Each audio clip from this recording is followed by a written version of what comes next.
तो आज का आपका पहला प्रश्न है, युग्मों पर विचार कीजिए। क्या नीचे कुछ युग्म दिए गए हैं, उन पर आपको विचार करना है, फिर उनके आधार पर कुछ नीचे कूट दिए गए हैं और उनका आपको ऑप्शन चयन करना है, कौन सा ऑप्शन सही होगा। पहले नंबर पर यहां पर आपका दिया गया है हैजा बीमारी। रोग वाहक क्या इसकी घरेलू मक्खी होती है, यह आपको तय करना है, पहचानना है। फिर दिया है मलेरिया, क्या इसकी रोग वाहक मादा एडीज मच्छर होती है। फिर दिया है तीसरे नंबर पर डेंगू और इसके आगे दिया है रोग वाहक के रूप में मादा एनफ्लीज। प्रश्न है आपका, उपर्युक्त युग्मों में से कौन सा सही सुमेलित है, यह आपको पहचानना है जो इसमें सही सुमेलित है। ऑप्शन ए में आपका दिया गया है केवल एक, यानी कि केवल हैजा सही सुमेलित है। फिर ऑप्शन बी में दिया है केवल 1 और 3, यानी कि हैजा और डेंगू सही सुमेलित है। फिर ऑप्शन सी में दिया है 2 और 3, यानी कि मलेरिया और डेंगू सही सुमेलित है। या ऑप्शन डी 1, 2, 3, यानी कि सही सुमेलित है, सभी सही सुमेलित है।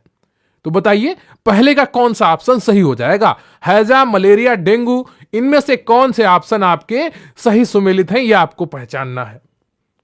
तो हैजा घरेलू मक्खी से फैलता है, यह आप में से कोई कंफ्यूज नहीं होगा। क्लियर आपको? तो पहला पॉइंट सही हो गया। मलेरिया क्या मादा एडिस मच्छर से फैलती है? नहीं, दूसरा गलत हो गया। तीसरे नंबर पर दिया है डेंगू, क्या यह मादा एनफ्लुएंजा से फैलती है? नहीं, यह भी गलत हो गया। ठीक है, यह आपका तिरछा हो जाएगा। मलेरिया फैलता है मादा एनफ्लुएंजा से, डेंगू फैलता है मादा एडिस मच्छर से। क्लियर आपको? हैजा फैलता है घरेलू मक्खी से। तो इसका सही ऑप्शन क्या है? इसका सही ऑप्शन है 1। ठीक है, केवल ए हो जाए। ठीक है, 1 नंबर का, यानी कि हैजा। क्लियर आपको? तो घरेलू मक्खी हैजा रोग की वाहक का कार्य करती है। मादा एनफ्लुएंजा मच्छर मलेरिया परजीवी प्लेज्मोडियम के वाहक का उदाहरण है और मादा एडीज मच्छर डेंगू के विषाणु का वाहक है। क्लियर आपको? एक एक चीज बिल्कुल क्लियर कर लीजिए। अभी आज आप क्या करिएगा, रोगों से जुड़ा जितना टॉपिक है उसका पूरा अच्छे से रिवीजन कर लीजिएगा और निश्चित रूप से अब अगले मॉक टेस्ट में आप रोगों से जुड़े प्रश्न कर रहे होंगे तो एक एक प्रश्न आपका सही होगा। इन सब के लिए आपका रिवीजन बहुत जरूरी है। खुद पर भरोसा बनाए रखिए और निश्चित रूप से आपका सिलेक्शन होगा, यह मेरी गारंटी है। बस लगातार जुड़े रहिए, जो कहता जा रहा हूं उसे अच्छा सा करते रहिए। अगला प्रश्न है आपका, विभिन्न देशों के संदर्भ में मानव विकास रिपोर्ट में उनका स्थान रैंकिंग किस आधार पर तय किया जाता है? समझ रहे? बिल्कुल नया प्रश्न आपके लिए लेकर आया हूं, आपने कहीं पर भी यह प्रश्न नहीं देखा होगा। विभिन्न देशों के संदर्भ में मानव विकास रिपोर्ट में उनका स्थान रैंकिंग किस आधार पर तय किया जाता है? ऑप्शन 1 नंबर पे कूट दिया है लोगों का शैक्षणिक स्तर, दूसरा लोगों की स्वास्थ्य स्थिति, तीसरा प्रति व्यक्ति आय। तो कूट इनमें से कौन से कूट सही है वो आपको बताने हैं। ठीक है, 1, 2, 3 में कौन से सही हैं? केवल 1, केवल 2, 1 और 3 या उपरोक्त सभी? बताइएगा। विभिन्न देशों के संदर्भ में मानव विकास रिपोर्ट में उनका स्थान रैंकिंग किस आधार पर या किन आधार पर तय किया जाता है? दूसरे का कौन सा ऑप्शन सही हो जाएगा? तो दूसरे का देखो कौन सा ऑप्शन सही होगा। लोगों का शैक्षणिक स्तर बिल्कुल सही है, लोगों की स्वास्थ्य स्थिति बिल्कुल सही है और प्रति व्यक्ति आय, ये तीनों स्तर सही है। तो उपरोक्त सभी यानी कि डी ऑप्शन आपका सही हो जाएगा। क्लियर है आपको? तो संयुक्त राष्ट्र विकास कार्यक्रम यूएनडीपी द्वारा प्रकाशित मानव विकास रिपोर्ट में देशों की तुलना लोगों के शैक्षिक स्तर, स्कूली शिक्षा, उनकी स्वास्थ्य स्थिति और प्रति व्यक्ति आय के आधार पर करता है। क्लियर आपको? तो ये तीनों चीजें किसमें आती हैं? मानव विकास रिपोर्ट का आधार बनती हैं। कौन कौन सी? लोगों का शैक्षणिक स्तर, लोगों की स्वास्थ्य स्थिति और प्रति व्यक्ति आय। क्लियर आपको? तो दूसरे का डी ऑप्शन बिल्कुल सही हो जाता है। अगला प्रश्न है आपका, हिंदू विवाह अधिनियम की कौन सी धारा में तलाक लेने का प्रावधान है? और ये प्रश्न आप 8 से 10 बार करेंगे ना तो आपको ये याद करने की जरूरत ही नहीं पड़ेगी, बिल्कुल दिमाग में बैठ जाएगा। धारा 1, धारा 13, धारा 3 या धारा 2? बताइएगा हिंदू विवाह अधिनियम की कौन सी धारा में तलाक लेने का प्रावधान है? और प्लीज वीडियो को लाइक कर लीजिएगा, चैनल पर नए हैं तो चैनल को सब्सक्राइब कर लीजिएगा। बताइएगा तीसरे का कौन सा ऑप्शन आपका सही हो जाएगा? तो तीसरे का बी ऑप्शन बिल्कुल सही है, धारा 13 में। क्लियर आपको? हिंदू विवाह अधिनियम में की कौन सी धारा में तलाक लेने का प्रावधान है? तो धारा 13 में है। ठीक है, अगला प्रश्न है आपका, जॉनसन ने तलाक होने के किन कारणों को जिम्मेदार माना है? ए, सामाजिक गतिशीलता, यानी कि जो प्रगति हो रही है समाज में, बदलाव आ रहे हैं, परिवर्तन हो रहे हैं। भौगोलिक गतिशीलता, यानी कि जो भूगोल बदल रहा है ना। धार्मिक सहिष्णुता, भूगोल बदलने का मतलब है ना विकास हो रहा है, नई सड़कें बन रही हैं, मॉल बन रहे हैं, नए बाजार आ रहे हैं, नए मकान बन रहे हैं, ऊंची ऊंची बिल्डिंगें बन रही है, सब क्या है? ये भौगोलिक गतिशीलता में आता है। ठीक है, हाईवे बनना, एक्सप्रेस बनना, होटल्स बनना, ये सब क्या है? भौगोलिक गतिशीलता में है। सामाजिक गतिशीलता में क्या आता है? समाज की सोच बदलना। ठीक है, समाज एक नई तरफ बढ़ रहा है, समाज की आदतों को बदल जाना, तो वो सामाजिक गतिशीलता में आएगा। धार्मिक सहिष्णुता, अब धार्मिक सहिष्णुता कैसे कहेंगे? धार्मिक जैसे धर्म क्या हो, थोड़ा किसी चीज के लिए सहिष्णु हो जाए। पहले क्या होता था, धर्म के आधार पर लोगों को बहुत मारकाट होती, अब भी होती है। एक समाज, एक समुदाय ऐसा है जो धर्म के आधार पर बहुत मारकाट करता है आज भी। अफगानिस्तान आप जाएंगे, इराक जाएंगे, ईरान जाएंगे, समाचार में वहां देखेंगे कि कितनी औरतों को ईरान में मार डाला गया। किस लिए? क्योंकि वहां की औरतों ने कुछ कपड़े पहनने से मना कर दिया कि हिजाब नहीं पहनेंगे, इसलिए उनको मार दिया गया। जो पुरुष उनके समर्थन में, औरतों के समर्थन में आए, उनको भी फांसी दे दी गई। तो ये सब, ये धार्मिक असहिष्णुता है। धार्मिक सहिष्णुता क्या होता है कि ठीक है, आप अपने इच्छा से ये कार्य कर सकते हैं, हमें कोई समस्या नहीं है। धर्म के ठेकेदार हैं या धर्म के जो अनुयायी हैं अच्छे से, वो इन पर सहिष्णु हो जाते हैं। तो तलाक में सहिष्णुता आई है हिंदू धर्म में। ठीक है, तो डी ऑप्शन आपका बिल्कुल सही है। तो डी ऑप्शन आपका बिल्कुल सही है, चौथे का डी ऑप्शन। क्लियर आपको? उपयुक्त सभी। अगला प्रश्न है आपका, बहिर्विवाह का सबसे सामान्य नियम क्या है? यह भी प्रश्न आपको रट गया होगा, कई बार आपको करवाया जा चुका है। प्रजातीय वर्जन, वर्गगत वर्जन, अगाम्यागमन वर्जन या जातिगत वर्जन? बताइएगा, बहिर्विवाह का सबसे सामान्य नियम क्या है? ए, प्रजातीय वर्जन, बी, वर्गगत वर्जन, सी, अगम्यागमन वर्जन, डी, जातिगत वर्जन। तो पांचवें का कौन सा ऑप्शन आपका सही हो जाएगा? पांचवें का सी ऑप्शन आपका बिल्कुल सही है, अगम्यागमन वर्जन। क्लियर आपको? अगला प्रश्न है आपका, किसने कहा कि विवाह का बुनियादी आधार परिवार है, ना कि परिवार का आधार विवाह? बताइएगा, किसने कहा कि विवाह का बुनियादी आधार परिवार है, ना कि परिवार का आधार विवाह? बिल्कुल रट गया होगा आपको यह प्रश्न, कई बार आपको करवाया जा चुका है।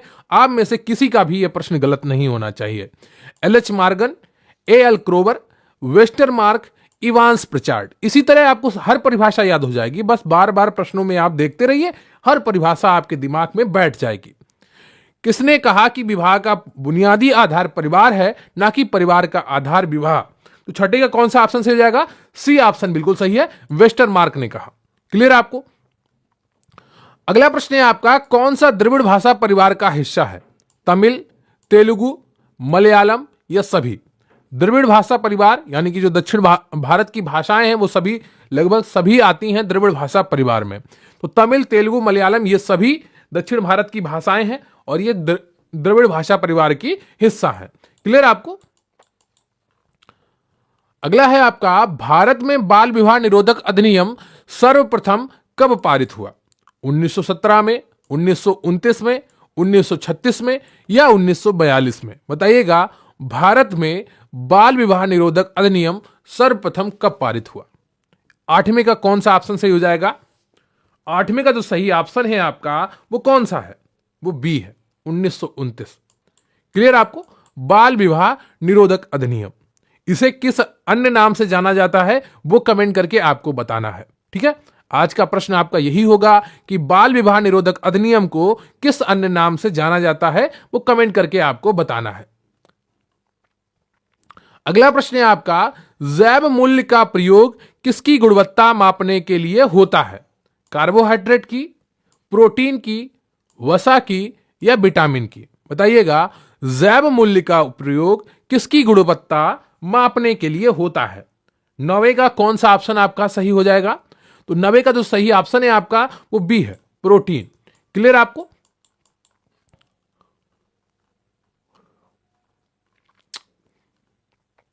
अगला प्रश्न है आपका, साधारणतः किस वसा को हानिकारक कोलेस्ट्रॉल कहते हैं? एलडीएल, VLDL, HDL या काइलोमाइक्रॉन? बताइएगा इनमें से आपका कौन सा ऑप्शन सही है। साधारणतया किस वसा को हानिकारक कोलेस्ट्रॉल कहते हैं? LDL, VLDL, HDL या काइलोमाइक्रॉन? 10वें का कौन सा ऑप्शन आपका सही हो जाएगा? तो 10वें का ए ऑप्शन आपका बिल्कुल सही है। क्लियर आपको? LDL। और अगर आप प्रतिज्ञा मॉक टेस्ट बैच से जुड़ना चाहते हैं, उसका लिंक आपको डिस्क्रिप्शन बॉक्स में मिल जाएगा। व्हाट्सएप पर जाकर आपको प्रतिज्ञा लिखकर भेजना है, आपको पूरी जानकारी प्रोवाइड कर दी जाएगी। जरूर जुड़िए। 370 में आपको 30 से 40 मॉक टेस्ट मिलेंगे, हर टॉपिक का PDF मिलेगा। आपकी तैयारी में बहुत अच्छी भूमिका निभाएगा। आपको इधर उधर कहीं पर भी भटकने की आवश्यकता नहीं होगी। जरूर जुड़िए प्रतिज्ञा मॉक टेस्ट बैच से, मात्र 370 रुपए में। पहले महीने की सैलरी आपकी 40,000 से अधिक होगी। 370, उसके आगे कुछ भी नहीं है। तैयारी में बिल्कुल भी लापरवाही मत करिए, निरंतरता बनाए रखिए और अपने सिलेबस के साथ जुड़े रहिए। अगला प्रश्न है आपका, घरेलू शर्करा के लिए वैज्ञानिक नाम क्या है? लैक्टोज है, सुक्रोज है या माल्टोज है या डेक्ट्रोज है? बताइएगा 11वें का आपका कौन सा ऑप्शन सही हो जाएगा? घरेलू शर्करा के लिए वैज्ञानिक नाम है। 11वें का आपका कौन सा ऑप्शन सही है? 11वें का आपका बी ऑप्शन सही है, सुक्रोज है। क्लियर आपको? अगला प्रश्न है आपका, किस प्रकार की डायबिटीज मेलिटस कहलाती है? इंसुलिन आधारित डायबिटीज मेलिटस या गैर इंसुलिन आधारित डायबिटीज मेलिटस या कुपोषण संबंधित डायबिटीज मेलिटस या गर्भावस्था की डायबिटीज मेलिटस? यह प्रश्न भी आपको कई बार करवाया जा चुका है और निश्चित रूप में से आप में से हर किसी का यह प्रश्न सही होना चाहिए। किस प्रकार की डायबिटीज मेलिटस कहलाती है? बताइएगा 12वें का आपका कौन सा ऑप्शन सही हो जाएगा? बताइएगा 12वें का कौन सा ऑप्शन आपका सही है? तो 12वें का जो सही ऑप्शन है आपका वो बी हो जाएगा। क्या? बी ऑप्शन आपका बिल्कुल सही है, गैर इंसुलिन आधारित डायबिटीज मेलिटस। क्लियर आपको? अगला प्रश्न है आपका, रक्त का थक्का जमाने के लिए आवश्यक है विटामिन ए, विटामिन के, विटामिन सी, विटामिन डी? आप में से हर किसी के लिए प्रश्न महत्वपूर्ण होगा, लेकिन बहुत ही आसान भी हो चुका होगा, क्योंकि कई बार आप इस प्रश्न को कर चुके हैं, इसलिए मैं इसका सीधे उत्तर बता रहा हूं। 13वें का बी ऑप्शन आपका बिल्कुल सही है। अगला प्रश्न है आपका, पूर्ण गरीबी का क्या अर्थ है? बताइएगा, लोगों की पूर्ण संख्या के संदर्भ में गरीबी या बुनियादी न्यूनतम कैलोरी आवश्यकताओं के संदर्भ में गरीबी या प्रचलित मूल्य स्तर के संदर्भ में गरीबी या बेरोजगारी के पूर्ण स्तर के संदर्भ में गरीबी? बताइएगा पूर्ण गरीबी का क्या अर्थ है? लोगों की पूर्ण संख्या के संदर्भ में गरीबी या बुनियादी न्यूनतम कैलोरी आवश्यकताओं के संदर्भ में गरीबी, प्रचलित मूल्य स्तर के संदर्भ में गरीबी, बेरोजगारी के पूर्ण स्तर के संदर्भ में गरीबी? 14वें का कौन सा ऑप्शन आपका सही हो जाएगा? कल मैं कमेंट देख रहा था कि सर मैं बहुत निराश हो रहा है, मन बहुत परेशान हो रहा है, एग्जाम कब होगा? अरे वो तो होना ही है, आज नहीं तो कल होना है। सरकारी नौकरी है, सरकारी काम थोड़े लेट लपेट होते रहते हैं, लेकिन आपकी तैयारी में बिल्कुल भी लेट लपेट नहीं होना चाहिए। अगली साल चुनाव है, 2-3 महीने में उनको एग्जाम हर हाल में कराना पड़ेगा, क्योंकि आगे बहुत से एग्जाम आ जाएंगे, बहुत सी भर्तियां आ जाएंगी नई। तो अगली साल चुनाव है, उन्हें हर हाल में रिजल्ट देना है, तभी उनको वोट मांगने जा पाएंगे। तो उसकी चिंता मत करिए, एग्जाम तो हर हाल में होगा। बस अपनी तैयारी को एक अच्छा आयाम दीजिए। दिन भर एग्जाम कब होगा ये सोचने से काम नहीं चलेगा। 100 में 100 प्रश्न कैसे सही होंगे ये सोचने से काम चलेगा। सकारात्मकता आपके अंदर होनी चाहिए, बिल्कुल भी क्या कहते हैं, धैर्य बनाकर रखिए, अधैर्यवान नहीं होइए, है ना। धैर्य खो देंगे तो फिर कैसे काम चलेगा। मन को मजबूत करिए। सरकारी नौकरी में सबसे ज्यादा जरूरी है मन का मजबूत होना, क्योंकि वहां पर तरह तरह के लोग आते हैं। बहुत से अनपढ़ आते हैं, बहुत से अक्खड़ आते हैं, बहुत से नेता आएंगे, इधर कहेंगे उधर कहेंगे। वहां पर अगर आपका मन कमजोर होगा तो लड़ नहीं पाएंगे, नौकरी नहीं कर पाएंगे आसानी से। सरकारी नौकरी करना कोई आसान काम नहीं है, बहुत मुश्किल काम है। यह फिर भी मुख्य सेविका का थोड़ा आसान होता है, क्योंकि यहां पर महिलाओं से डीलिंग करनी होती है, लेकिन फिर भी यहां पर भी चुनौतियां होंगी। तो हर तरीके से आपको खुद को मजबूत करना है।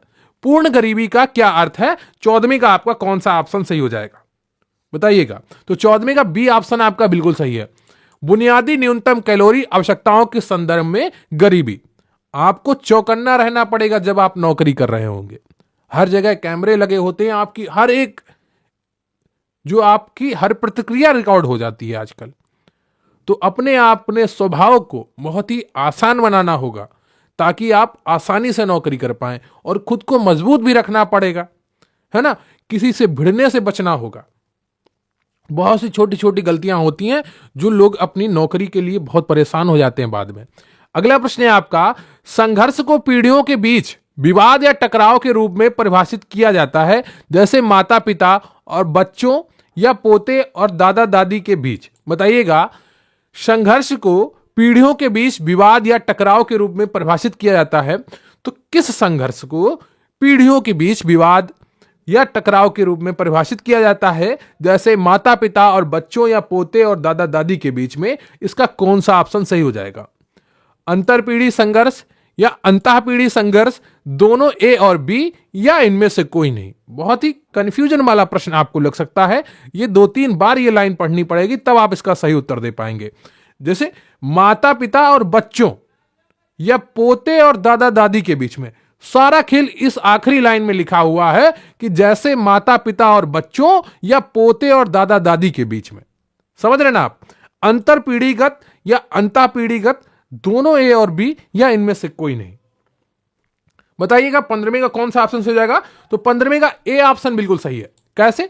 जो दो पीढ़ियों के बीच में हो, ठीक है, माता पिता और बच्चे या दादा दादी और पोते के बीच में, ये क्या है? अंतरपीढ़ी संघर्ष है। पीढ़ियों में अंतर आ गया, उम्र का अंतर आ गया, ठीक है, जनरेशन गैप आ गया। और अंतःपीढ़ी संघर्ष क्या होता है कि माता पिता के बीच में टकराव, भाई बहन के बीच में टकराव, दादा दादी के बीच में टकराव, ये क्या है? ये अंतःपीढ़ी संघर्ष है। और अंतरपीढ़ी संघर्ष क्या होता है? दो पीढ़ियों के बीच में, ठीक है। तो उम्मीद करता हूं एक एक लाइन आपको समझ में आ गई होगी। 15वें का ए ऑप्शन बिल्कुल सही है। अगला प्रश्न है आपका, परिवार नियोजन से लाभ है। परिवार नियोजन के क्या लाभ हैं, ये आपको समझाना है, ठीक है। रोजगार में वृद्धि, निर्धनता में कमी, जीवन स्तर में सुधार, या ये सभी? परिवार नियोजन से क्या लाभ है, ये आपको बताना है 16वें का। तो 16वें का जो सही उत्तर है आपका वो डी हो जाएगा, ठीक है। रोजगार में वृद्धि होगी क्योंकि जनसंख्या कम होगी, निर्धनता में कमी आएगी क्योंकि आपके खर्चे कम होंगे, ठीक है। छोटे परिवार में खर्चे कम होते हैं, तो आप अच्छी चीजें ले पाएंगे, ठीक है, अच्छी सुविधाएं उठा पाएंगे। जीवन स्तर में सुधार, जब रोजगार में वृद्धि हो जाएगी, निर्धनता में कमी हो जाएगी, तो जीवन स्तर में सुधार स्वतः ही आ जाएगा। क्लियर आपको? तो डी ऑप्शन आपका बिल्कुल सही है। अगला प्रश्न है आपका, सामाजिक नियंत्रण का अंतिम आधार क्या है? सामाजिक संगठन, सामाजिक गतिशीलता, सामाजिक व्यवहार, या सामाजिक वर्ग? बताइएगा इनमें से कौन सा ऑप्शन आपका सही हो जाएगा। सामाजिक नियंत्रण का अंतिम आधार क्या है?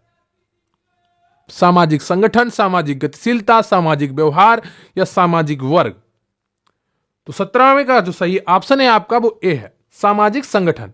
क्लियर है आपको? जो सामाजिक संगठन बनते हैं वो सामाजिक नियंत्रण का अंतिम आधार होते हैं।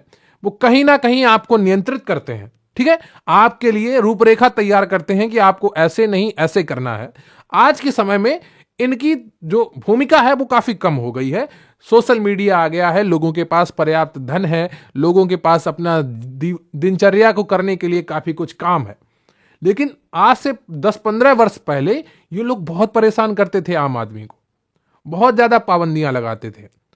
हरियाणा, राजस्थान में लड़कियों को तो जींस पहनने पर जला दिया गया। आप यकीन नहीं करेंगे कि वो गांव में जींस पहनकर निकली और उनको जला दिया गया।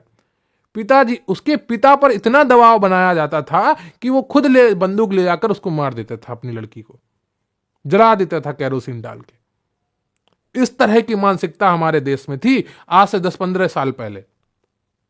2011-12 तक ऐसी घटनाएं आती थी न्यूज में कि हरियाणा में एक लड़की को सिर्फ इसलिए जला दिया गया क्योंकि उसने मोबाइल फोन यूज कर लिया था, उसने मोबाइल फोन खरीद लिया था, उसने गांव में जींस पहनकर घूमी थी।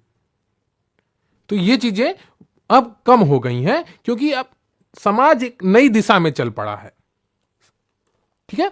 अगला प्रश्न है आपका, निम्नलिखित में से किसने सामाजिक परिवर्तन का संघर्ष सिद्धांत प्रतिपादित किया? बताइएगा, निम्नलिखित में से किसने सामाजिक परिवर्तन का संघर्ष सिद्धांत प्रतिपादित किया? प्रश्न वही है, बस शब्दों का हेरफेर होता है। एमाइल दुर्खिम ने, टैलकॉट पार्सन्स ने, पीवी सोरोकिन ने, या कार्ल मार्क्स ने? बताइएगा, सामाजिक परिवर्तन का संघर्ष सिद्धांत किसने प्रतिपादित किया, यह आपको बताना है। 18वें का कौन सा ऑप्शन सही हो जाएगा? 18वें का डी ऑप्शन सही हो जाएगा। ठीक है, वर्ग संघर्ष कहें या संघर्ष सिद्धांत कहें, बात एक ही है। क्लियर आपको? Karl Marx. अगला प्रश्न है आपका, धर्मनिष्ठा की अधिकांश संकल्पनाओं में कौन सा तत्व समान है? गौरव, प्रज्ञान, विनम्रता, कोई नहीं। बताइएगा, धर्मनिष्ठा की अधिकांश संकल्पनाओं में कौन सा तत्व समान है? 19 का कौन सा ऑप्शन सही है? तो 19 का सी ऑप्शन बिल्कुल सही है, विनम्रता। हर धर्म कहता है कि विनम्र बनो, दूसरों की सेवा करो, लेकिन उनको गलत तरीके से शब्दों को मैनिपुलेट करके अपना एक नया रूप देकर धार्मिक आधार पर कट्टरता इतनी फैलाई जाती है कि किसी के एक बयान पर लोग गर्दन काट देते हैं। बयान कोई और दे रहा है और गर्दन किसी और की काटी जा रही है। इतनी धर्म के आधार पर कट्टरता हो जाती है। सिर्फ किस वजह से? कुछ लोग उन शब्दों को धर्म में जो कहे गए हैं उनको गलत तरीके से समाज के बीच बो देते हैं। क्लियर आपको? तो 19 का सी ऑप्शन आपका बिल्कुल सही है, विनम्रता। अगला प्रश्न है आपका, किसने कहा कि जाति प्रथा का भारत की जनजातीय संस्कृति के साथ सामयवी संबंध है? बताइएगा, किसने कहा कि जाति प्रथा का भारत की जनजातीय संस्कृति के साथ सावयवी संबंध है? जीएस घुरिया ने, वेरियर एल्विन ने, डब्ल्यू.वी. जिंगसन ने या टी.वी. नाइक ने? बताइएगा कौन सा ऑप्शन आपका सही हो जाएगा 20 का? तो 20 का ए ऑप्शन आपका बिल्कुल सही है। क्लियर आपको? 20 का ए ऑप्शन। आपकी तैयारी बहुत अच्छी हो रही है। जरा सी भी बोरियत हो तो थोड़ा बहुत खुद को मोटिवेट करने की कोशिश करिए, क्योंकि आपका लक्ष्य है, तो लक्ष्य आपने निर्धारित किया है तो मेहनत भी आपको करनी पड़ेगी। लगातार सिलेबस को पलट कर देखना भी आपको ही पड़ेगा। आपका स्वयं के प्रति जो व्यवहार है वही आपकी जो आने वाला समय है उसकी नियति तय करेगा। तो इसलिए अपने आप को मोटिवेट करते रहिए, अपने सिलेबस के साथ जुड़े रहिए, अपनी तैयारी करते रहिए और निश्चित रूप से सफलता आपको मिलेगी। मेरी शुभकामनाएं सदैव आपके साथ हैं। तो प्लीज वीडियो को लाइक कर लीजिएगा, चैनल पर नए हैं तो चैनल को सब्सक्राइब कर लीजिएगा और कमेंट करके जरूर बताइएगा कि यह प्रैक्टिस सेट आपको कैसा लगा। तो बहुत बहुत धन्यवाद आपका। Thank you very much. जय हिंद, जय भारत।